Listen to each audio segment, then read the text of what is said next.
मैं करने वाला ना रावण रहा और ना ही दुर्योधन रहा और ना ही उनके अधर्म को, उनके पाप को बढ़ावा देने वाले, उनके अन्याय में सहभागिता देने वाले, उनके अन्यायी सहायक, चाहे वो मित्र हो, बंधु बांधव हो, सखा हो, परिवार सदस्य हो, कोई प्रियजन हो, कोई भी हो। कहने का तात्पर्य ये है, जो भी उनसे जुड़ा रहा उनका मृत्यु बहुत ही दर्दनाक हुआ, भयानक हुआ, है ना। और सब मिट्टी में मिल गए, धूल बन गए सब। वो रावण जो कह रहा था मैं सर्वशक्तिशाली, मैं सबसे बड़ा पंडित, मैं सर्वज्ञानी, मैं सबसे बड़ा धनी, यदि इधर देखो या उधर देखो, ऊपर देखो नीचे देखो, चारों ओर ही मेरा वर्चस्व है, मेरा समान कोई नहीं। अर्थात मैं सिर्फ अकेला ही अकेला हूँ, मेरे समान न कोई था, न आज है और न कल होगा। ऐसा उसका विश्वास था, ऐसा उसका मान्यता था। वास्तव में मनुष्य जब अहंकार में अंधा हो जाता है तब उसे सही और गलत का बोध नहीं रहता। वो ये सोचने लगता है कि जो वो कर रहा है वही सही है, यानी वो अपने आप को न्यायाधीश मान बैठता है, अपने आप को सर्वज्ञ मान बैठता है। और यही हुआ था रावण के साथ। वास्तव में भक्ति और ज्ञान में यही फर्क होता है। भक्ति में आप अपने आप को समर्पण कर देते हैं अपने आराध्य के प्रति, पूर्ण समर्पण। आपका मन, आपका काया, आपका विचार, सब कुछ उनके लिए होता है। और ज्ञान में आप ज्ञान युक्त विचार तो रखते हैं, ज्ञान युक्त बोध धारण कर सकते हैं, परंतु इसमें कुछ न कुछ हद तक एक दोष रह जाता है। वो दोष ये है कि ज्ञान में ये अहंकार होता है कि मैं ज्ञानी हूँ, परंतु आप जब एक निश्चल, कपटहीन, वास्तविक भक्त को देखेंगे तब आप पाएंगे कि वो पूरी तरह से अपने आप को अपने आराध्य के प्रति समर्पित कर दिए हैं, जैसे मीराबाई ने की थी, जैसे मीराबाई की थी। अब यहाँ पर मैं ज्ञान और ज्ञानी और भक्त में द्वंद्व नहीं उत्पन्न करना चाहता और ना ही इसको तुच्छ बता रहा हूँ, इसको श्रेष्ठ बता रहा हूँ। कहते कहते ये विषय आ गया, इसीलिए मैंने कह दिया और कहता हूँ। तो ज्ञानी के पास ये अहंकार होता है कि उसके पास ज्ञान है, इसीलिए वो अहंकार में जीता है और बहुत संभावना है कि जैसे जैसे वो ज्ञान प्राप्त करते जाएगा उसका अहंकार के मात्रा में वृद्धि आता जाएगा। परंतु भक्त पहले से ही समर्पित है, इसीलिए उसके पास अहंकार नहीं रहता। और यही गुण उसे एक श्रेष्ठ मनुष्य बनाता है, एक श्रेष्ठ कोटि का मनुष्य बनाता है। परंतु इसमें भी एक दुविधा है, क्योंकि ना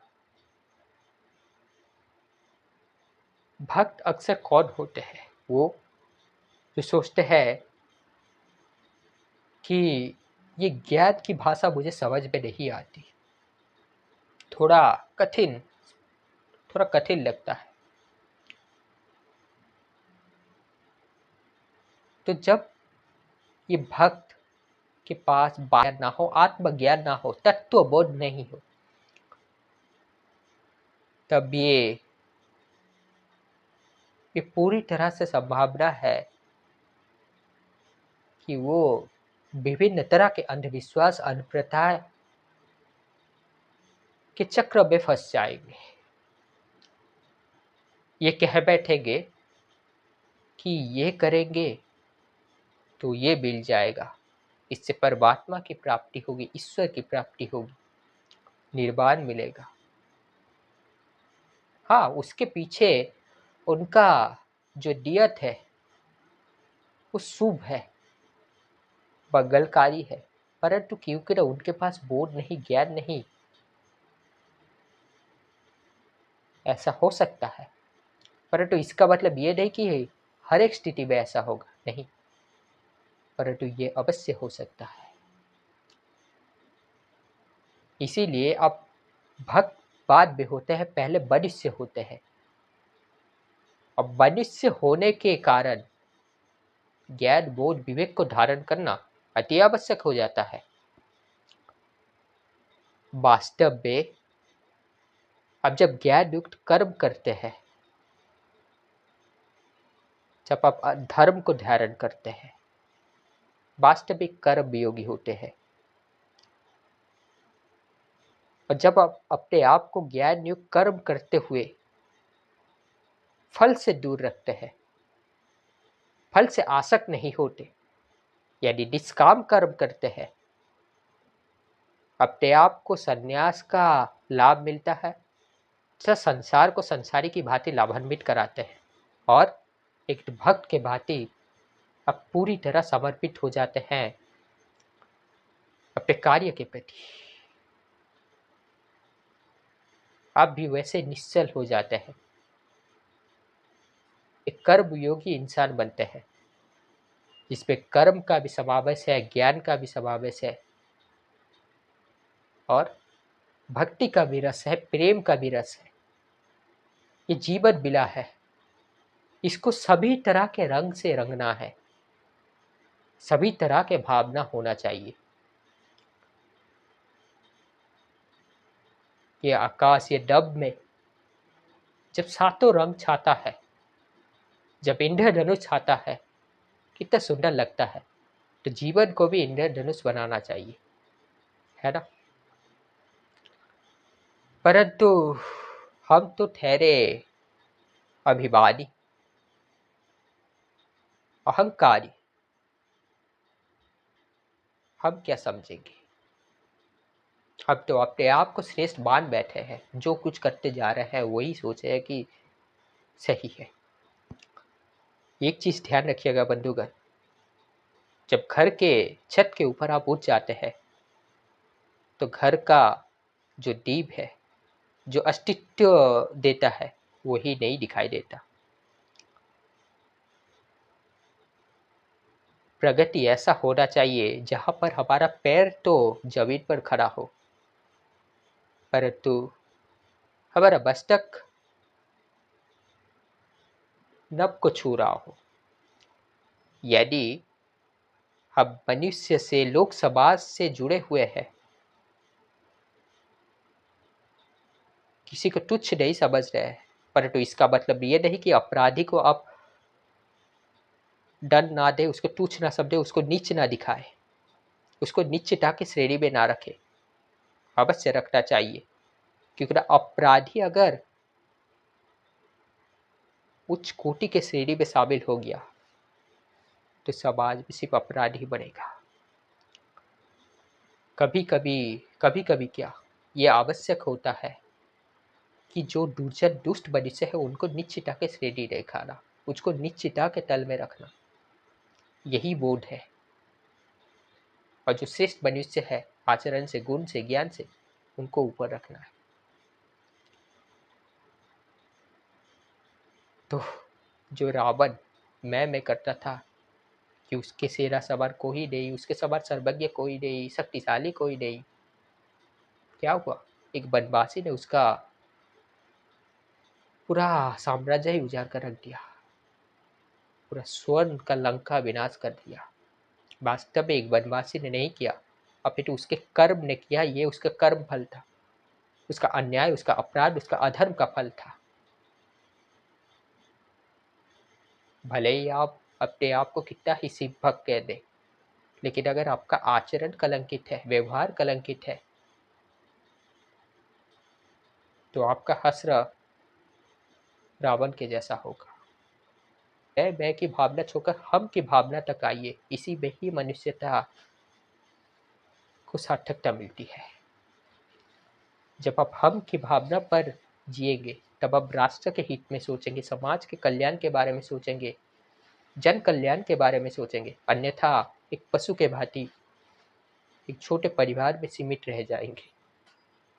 वही आपका पूर्ण संसार होगा। स्वार्थीपूर्ण जीवन जिएंगे एक पशु के भांति। मैं, मेरा पति, मेरा बच्चे, बस इतना, और कुछ नहीं, है ना? क्या ये हमें शोभा देता है? नहीं। अपनी चेतना को ऊर्ध्वगामी बनाइए। आत्मज्ञान लक्ष्य होना चाहिए। जीते जी मुक्त होना है, उसे ही जीवन मुक्त अवस्था कहते हैं। और यही लक्ष्य, यही उद्देश्य रहते हुए आगे बढ़िए। और क्योंकि ना इस संसार में रहेंगे, इसीलिए एक जीविका आवश्यक है, परंतु वो जीविका भी धर्म युक्त होना चाहिए, ज्ञान युक्त होना चाहिए। ऐसा ना हो कि पैसा कमाने के चक्कर में, रोजगार के चक्कर में आप एक अपराधी के सहायक बन बैठे, अपराधी के लिए कार्य कर रहे हैं, अन्याय के लिए कार्य कर रहे हैं। इस हिसाब से आप भी अन्याय के भागीदारी बने, अधर्म के भागीदारी बने। जैसे कर्ण चाहे कितना भी वीर मनुष्य हो, नेक मनुष्य हो, परंतु दुर्योधन के पक्ष में था, इसीलिए वो हर अधर्म, हर अन्याय का सहभागी बना रहा, वो भी मिट्टी में मिल गया। इसी तरह आपका भी ये हो, उसी तरह आपका भी हश्र होगा। कर्म फल लौट कर अवश्य आता है, और यही कर्म फल है, यही कर्म का विज्ञान है। जो करोगे वही पाओगे। आज नहीं, कल नहीं, लेकिन थोड़ी देर बाद अवश्य आएगा। तो बंधुगण, यही कहूंगा कि तुच्छ पशुओं के भांति मैं का जो भावना है उसको त्यागो, आत्मा तक पहुंचो, आत्मा से साक्षात्कार करो, आत्मज्ञान धारण करो, तभी जीवन जियो। तब जाकर एक सुंदर, बिरला, नवीन जीवन आएगा। और मैं का भावना छोड़कर, ये अहंकार को छोड़कर अनंत को छूइए। सबके प्रति ज्ञान बोध युक्त दर्शन रखिए। आपके शरीर में जो ईश्वर का अंश है, उसके शरीर में भी वही ईश्वर का अंश है। सिर्फ ये चोला अलग है, लेकिन चोला का जाति एक है, वो है मनुष्य जाति। है ना बंधुगण? आशा करता हूँ समझ पा रहे होंगे। तो इस वीडियो को और बड़ा नहीं करना चाहता। आशा करता हूँ जितना कहा हूँ उतना समझ में आया होगा। और हाँ, अगर कहीं पर भी मेरा त्रुटि हुआ हो तो मुझे अपने परिवार का सदस्य मानकर क्षमा कर दीजिएगा। और हो सके तो कमेंट में बोलिएगा कि कहाँ मेरा त्रुटि हुआ हो। फिर मिलेंगे, तब तक अपने जीवन को सही रास्ता की ओर आगे बढ़ाते रहिए, न्याय की ओर आगे बढ़िए, ज्ञान की ओर आगे बढ़िए, धर्म को धारण करते हुए सत्य के राह में आगे बढ़िए, पुरुषार्थी बनिए, विवेकी बनिए। क्या मैं सही नहीं कह रहा हूँ बंधुगण? क्या ऐसा मनुष्य को शोभा नहीं देता? अवश्य शोभा देता है, और निस्संदेह इस बात से सभी लोग एकमत होंगे। तो बंधुगण, आज के लिए इतना ही था, यहीं पर रखता हूँ।